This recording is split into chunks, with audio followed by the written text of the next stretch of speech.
BB news ચેનલમાં આપનું સ્વાગત છે। હું છું અજીઝ ઝુબેલવાલા। સમાચારમાં વાત કરીએ તો આ છે જનસંપર્ક રેલી। ઉમેદવાર અને મતદારોની એક ઉમંગ ઉત્સાહ છે જે આજે જનસંપર્કની રેલીથી મોટી જીતની રેલી હશે। આજે છેલ્લો દિવસ સાંજ સુધી પ્રચારનો હોવાથી દરેક પાર્ટી એડી ચોટીનું જોર લગાવી રહ્યા છે।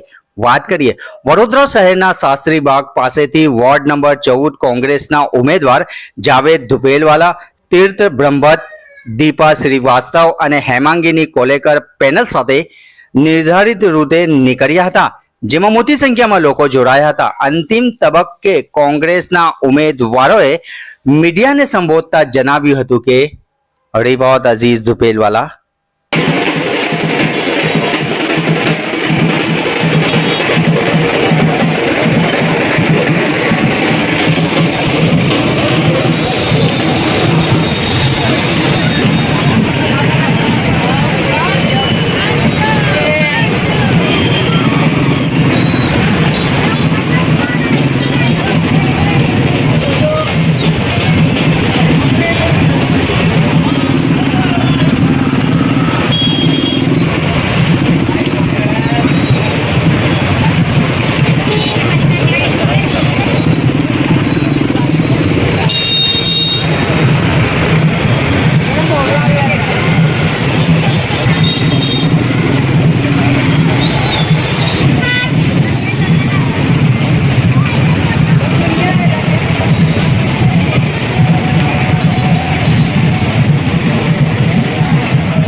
અંતિમ તબક્કે આજે જનસંપર્ક રેલી પણ છે અને મતદાતાઓને શું કહેશો તમે? આજે વોર્ડ નંબર 14 કોંગ્રેસ પાર્ટીના ઉમેદવારોની આજે જનસંપર્ક રેલી શરૂ થઈ રહી છે। આ રેલીની અંદર અમે એ સંદેશો મોકલવા માંગીએ છીએ કે આજે લોકોએ કોંગ્રેસને સ્વીકાર્યું છે અને ભાજપને જાકારો આપ્યું છે કે ભાજપે જે મૂળ આજે વડોદરા શહેરનો મેઇન મુદ્દો છે, લોકોને પાણીના પ્રેશરનું, ગંદા પાણીનું, ડ્રેનેજનું, સ્ટ્રીટ લાઇટનું, રોડ રસ્તાનું અને સાફ સફાઈનું, આ લોકો એમાં ફેલ ગયા છે અને વડોદરાના બેઝિક લોકોની જરૂરિયાતો આ લોકો પૂરી કરી શક્યા નહીં। એટલે લોકોએ ખૂબ આવકાર અમને મળ્યું।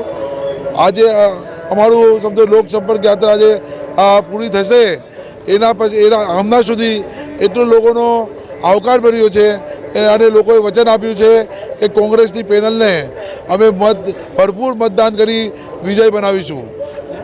જાહિદભાઈ, વોર્ડ નંબર 14 જ્યારે પણ મિટિંગો થઈ છે એટલું બધું ઉત્સાહ હતો, આ વખતે કેવું લાગે છે?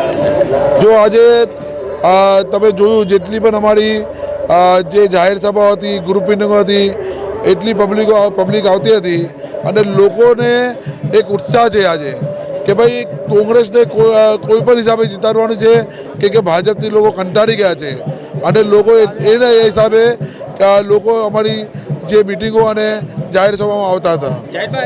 જનસંપર્કની રેલી છે, આ કયા રૂટ ઉપર જશે આજે? અહીંયાથી ચાલુ થશે આપણે મોહમ્મદ મહાદેવ તલાવથી લઈને વાડી સ્વામિનારાયણ મંદિર લઈને બળાંતપુરા લઈને આપણે દાંડિયા બજારથી જીપીઓની ઓફિસથી લઈને આપણે રાવપુરા થઈ આમાં એમજી રોડ થઈ પાણીગેટ થઈ પરત અહીંયા આવવાની છે।